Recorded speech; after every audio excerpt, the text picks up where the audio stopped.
really enjoy my grandma's low-sodium kettle corn. It's a nice sweet treat when you eat one. I'm using brown sugar, canola oil, and Orville Redenbacher popcorn that I keep in my freezer. It's always ready to go, and a spoon for stirring. Kernels are turning kind of white, and that means they're going to be ready to pop.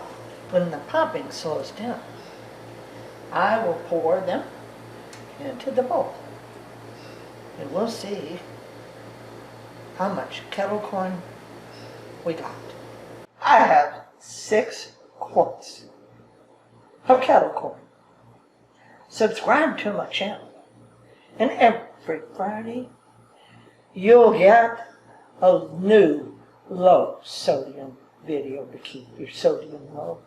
You want to use a non-stick pan. Now, I'm 80 years old.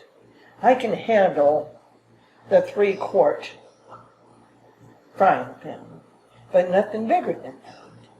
So if you can do one double that big using a non-stick pan, you can double what I use in mine.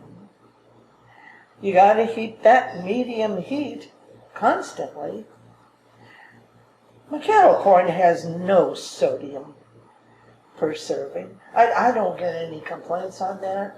I just get compliments. You can use 2 tablespoons of white sugar. Use 1 tablespoon white and 1 brown. 2 tablespoons brown. 2 tablespoons of honey, or 2 tablespoons of pure maple syrup. It makes great appetizers, snacks, or desserts. You put your pan on your burner and let it pop until the popping slows down.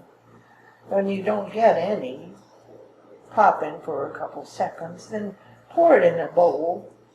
Remove the corn that has not popped, because just like other popcorn, you're going to have some that's in there. Oh, get a measuring cup. See how much you've got.